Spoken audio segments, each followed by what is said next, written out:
أهلا بكم من جديد. ناشدت زينب التي هربت من ما وصفته ببطش الأجهزة الأمنية في كربلاء إلى بغداد مناشدة رئاسة الوزراء بالتدخل لوقف الابتزاز الذي تتعرض له من قبل قوات أمنية محلية في كربلاء.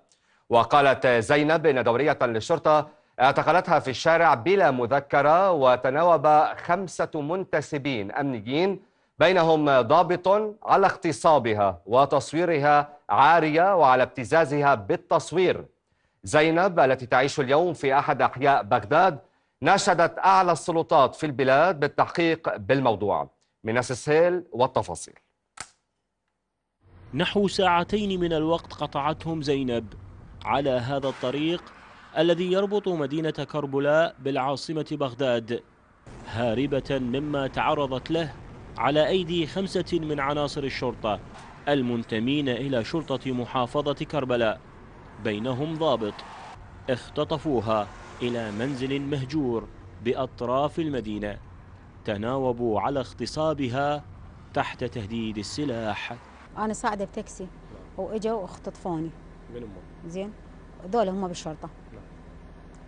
صعدوني بسيارة ووجهوا سلاح علي ودوني مكان ما أعرف أصلا هو وين هذا المكان. بيت وشو؟ بيت. نعم. بيت، هذا البيت رحت هم بيه 5 وياهم الضابط ملازم علي واللي هم يلقبوا أبو زيد. اغتصبوني وبعدين كم عددهم؟ هم 5. 5 اغتصبوني وبعدين ودوني للمكتب اغتصبوني وبعدين صوروني بموبايل وصوروني بكاميرا. تخشى زينب نشر تصوير لها وهي مجردة من ملابسها أثناء عملية اغتصابها لاستخدامه كورقة ضغط عليها من قبل مغتصبيها حتى تستجيب لرغباتهم الجنسية التي لم تقف عندها بل طالت نساء أخريات. أعطوني مهلة 3 أيام، خلال 3 أيام نجيبي لنا ذن البنات اللي أنت تعرفيهن. البنات انطوني أسماءهن، هن بكربلاء ومعروفات وأهل الولاية.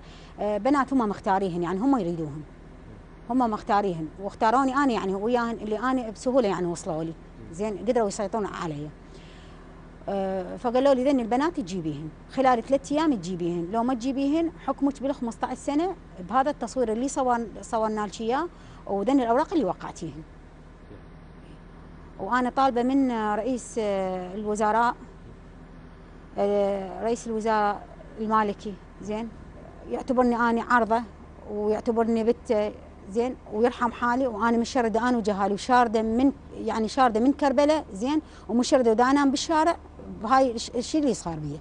قضية الاغتصاب التي تعرضت لها زينب واحدة من مئات القضايا التي أصبحت مثار جدل شعبي ورسمي، وربما القضية تعطي صورة من داخل المؤسسة الأمنية وما يحدث فيها من حالات اغتصاب طالت نسوة في السجون وأماكن أخرى.